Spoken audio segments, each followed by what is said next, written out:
काम तभी आपको प्रबल वेग से परास्त करता है जब आप कोई क्रिया का आश्रय लिए हैं, किसी व्यक्ति का आश्रय लिए। अगर आश्रय न ले तो ऐसे उठेगा और शांत हो जाएगा। जो विषय आपको बहुत परेशान किए हैं, आप जानबूझ करके खुद अपना नाश कर रहे हैं। दो बातें तत्काल हमको परास्त करती हैं। सच्ची मानिए, एक बार इस मन पर विजय प्राप्त करने की चेष्टा कीजिए।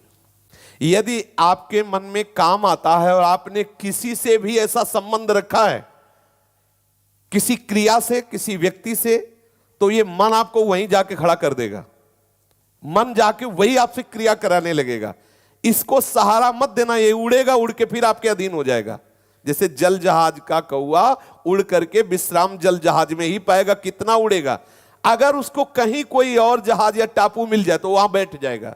ऐसे ही आपका मन उड़ेगा, विषयों में जाएगा, पर आप कहीं कोई ऐसा स्थान ना हो, कोई व्यक्ति ऐसा ना हो, कोई क्रिया ना ऐसा हो जिससे मन को आश्रय दिया हो, फिर वो कर बैठेगा, वो वहां पहुंच जाएगा, वो वहां खड़ा कर देगा आपको। आश्रय न देना तो ये उड़ करके फिर आ जाएगा। बहुत सूक्ष्म बात है ये, आप देख लीजिए। काम तभी आपको प्रबल वेग से परास्त करता है जब आप कोई क्रिया का आश्रय लिए हैं, किसी व्यक्ति का आश्रय लिए। अगर आश्रय न ले तो ऐसे उठेगा और शांत हो जाएगा। यह अनुभूत विषय है। उठेगा और शांत हो जाए, धीरे धीरे धीरे स्फुरना फिर शांत हो जाएगा। हम क्या करते हैं, कोई न कोई क्रिया, कोई न कोई दृश्य, कोई न कोई व्यक्ति, कोई न कोई शरीर आश्रय ऐसा लिए हुए हैं जिससे मन हमको विवश कर देता है, और वैसी चेष्टा उस व्यक्ति के पास पहुंचा देना, वैसा दर्शन, वैसी बात मन फिर हमारे अधीन नहीं, फिर हमें मन के अधीन होना पड़ता है। स्वयं मन निर्विकार और शांत हो जाएगा, केवल तुम किसी क्रिया का आश्रय मत देना। यही गलती होती है, यहीं से हम भगवत प्राप्ति के मार्ग को बाधित किए बैठे हैं। देख लीजिए, यही हम बाधित किए हुए बैठे हैं। बिल्कुल सावधान हो जाइए। ये छोटी मोटी क्रियाएं करके अपने मन को आप जो विश्राम देने की बात सोच रहे, कदापि नहीं हो सकता। जब मन में वेग आता है तो ऐसा लगता है हम ऐसी क्रिया कर लें, ऐसी चेष्टा कर लें तो मन शांत हो जाएगा, फिर भजन करेंगे। बहुत बड़ी चूक है, वो आपको नष्ट कर रहा है, आप जान नहीं पा रहे हैं। मन के दो कार्य हैं, एक है विषय का अवलंबन और दूसरा है विषय का चिंतन। ये किसी न किसी विषय का सहारा ढूंढता है। आप देख लेना, हमारे भ्रष्ट होने का कारण हमारा कोई न कोई सहारा है किसी भी विषय में। आप देख लीजिए, जो विषय आपको बहुत परेशान किए हैं, आप जानबूझ करके खुद अपना नाश कर रहे हैं। इसमें किसी का तर्क काम नहीं करेगा, क्योंकि उसी मार्ग में चले हुए हैं। आप यदि आश्रय नहीं दिए हैं, आपने किसी क्रिया या किसी व्यक्ति का आश्रय नहीं दिया है, तो आप कुछ ही दिनों में निर्विकार हो जाएंगे, आपका मन शांत हो जाएगा।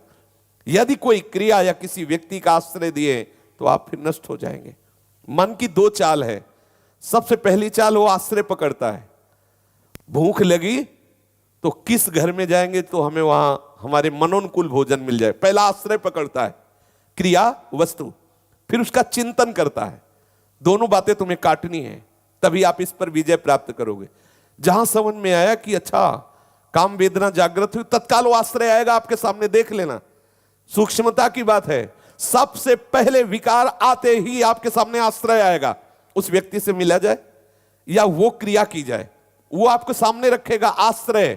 मिटाओ तत्काल उस आश्रय को। नहीं नहीं, श्री हरि चरणों में, प्रिया चरणों में तत्काल आश्रय अपने जो गुरु कृपा से ले रखा है उसमें आ जाओ तत्काल। उस विषय के आश्रय में मत टिकना। और चिंतन, तत्काल चिंतन बदलो, नाम कीर्तन करो। नाम जब एक दो हैं, एक आश्रय और एक चिंतन, दोनों को नष्ट कर दो। अगर मन तुम्हारे अधीन ना हो जाए तो बताना, मन शांत हो जाए। और हम गलती क्या करते हैं, इसी मनी राम के बहकावे में गलियों में भटकते रहते हैं।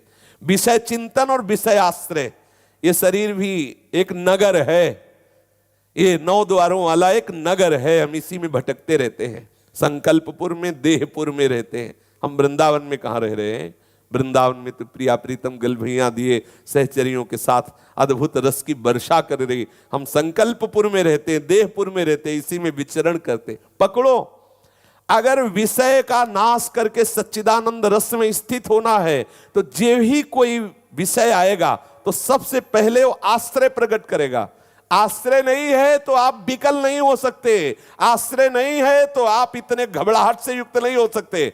ऐसे आया गया, आप तभी विकल होते, तभी परास्त होते जब आपने आश्रय दिया। जैसे आपके अंदर कोई भी वेदना जागृत होगी तो आपके सामने वो आएगा, ये क्रिया कर लो, उस व्यक्ति से मिल लो, चलो वहां चलते हैं, बस उसी को काटना है आपको, क्योंकि आप भगवत मार्ग के पथिक हैं, आप परम सच्चिदानंद पद में जाने वाले हैं। इसलिए देखो, बहुत सुंदर सूत्र है, बहुत सुंदर। दो बातें तत्काल हमको परास्त करती हैं, उस विषय का आश्रय और चिंतन, पीछे भोगे हुए या सुने हुए या भोगने की लालसा से संबंध बनाए हुए, उनको मिटाना होगा यदि आप वास्तविक परमार्थ में चलना चाहते हो।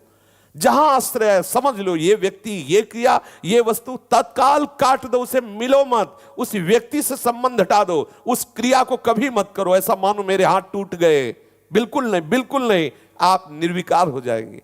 इतनी शीतलता, इतना आनंद कि आप नाचोगे एकांत में। सच्ची मानिए, एक बार इस मन पर विजय प्राप्त करने की चेष्टा कीजिए।